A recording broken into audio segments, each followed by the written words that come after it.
Welcome to day 9 of Intelligentsia Cup. This is one day to go, so Lake Bluff Criterium. It's an ACC race, which means a lot more guys showed up, and already early there's a break of 4 with one of our guys, Sam Morris. Corey Williams is in there, Michael Hernandez from American Cycling Group, and then Simon from UNC Lotto Max, who's been pretty consistently good in this series.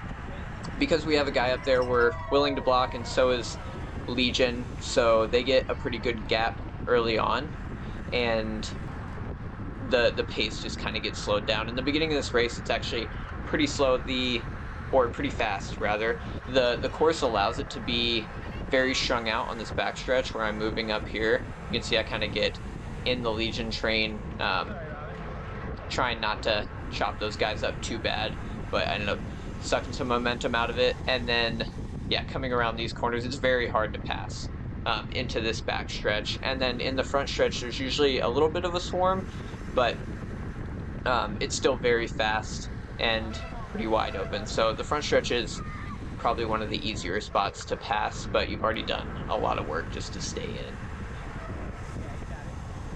Moving on into the race, the Breakaway is still up the road, so they've got those 4 guys, including one Legion, one ACG, and Project Echelon, which are some bigger teams that would otherwise be willing to pull it back. MitoQ is missing from the break, so you can see in the green here, they've changed kits. They're going to be pulling a little bit farther up. You can hear some aggravation from one of the Miami Knights guys there with the way people are riding. It's getting a little choppy in the corners here. The guys are still up the road, and MitoQ was successful in bringing some guys back to the break, so they were able to bridge their leader, Ben Oliver, up, and then they actually brought a lot of guys with them during that bridge, including 2 of the Denver Disruptors, which, without communication, I guess Project Echelon, our guys weren't really aware how many guys had made it up to that move, and we had kind of pre-planned to take over with 10 laps to go. We kind of thought that Sam had lapped just because they were so close for so long. They probably got 50 seconds on the group, and then we're real close to the back of the field. So we're trying to line it up here. Legion's also got a little bit of train rolled up, but we had enough guys to where we could just roll over to the front, and Legion wasn't really willing to fight us too much on it. There was a few moves here, particularly Fergus there sent it pretty hard into a few laps and was just able to stay away from us for a preem. And then we're kind of rolling hard on this open finish stretch, and then on the back rolling a little easier, just kind of winning the corners the best we can and saving some energy on the back stretch. Miami would try and send up a few. They had Spencer Movenzada in the break, so they didn't really want it back, but they wanted to keep their guys protected and out of the swarm back there, which was pretty costly from an energy standpoint.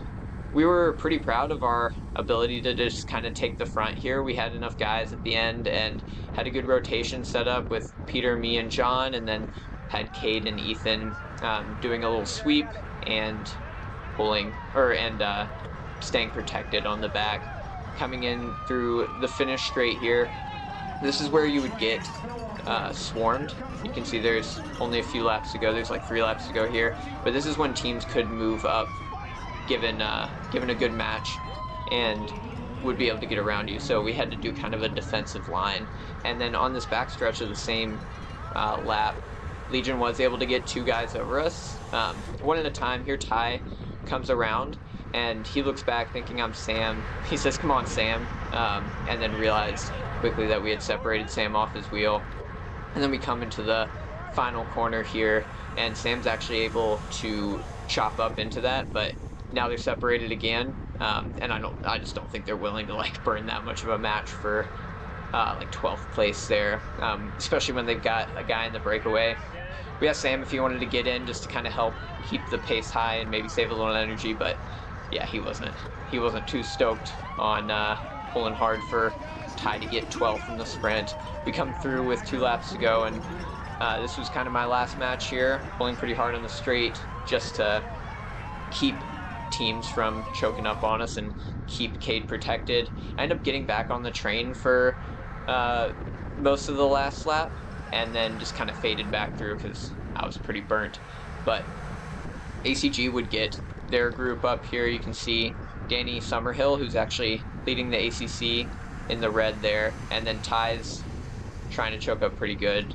Eventually, I think just kind of realizing that this course is pretty hard and there's really no use in sprinting for that placement. Other than Robin, most of the Legion guys would cool off. And then coming into the last corner here, yeah, Robin's up there sprinting for some points in the series. I just kind of stick to Sean Christian's wheel, ended up rolling in like 24th. But the main success of Echelon here is we were able to get a pretty good train rolling and keep Cade safe, so that was pretty good practice. Cade ended up winning the field sprint there, which was cool. You see John celebrating up in the front.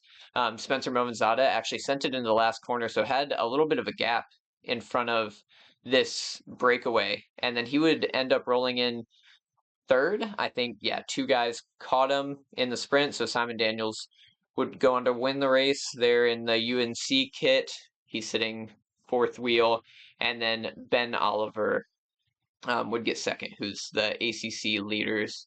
And then our best guy was Sam, who was in the break. He got seventh wheel. I think he lost some speed into that final straight, but good race. It's a cool course, and very positive racing. Cool to have another breakaway in this series.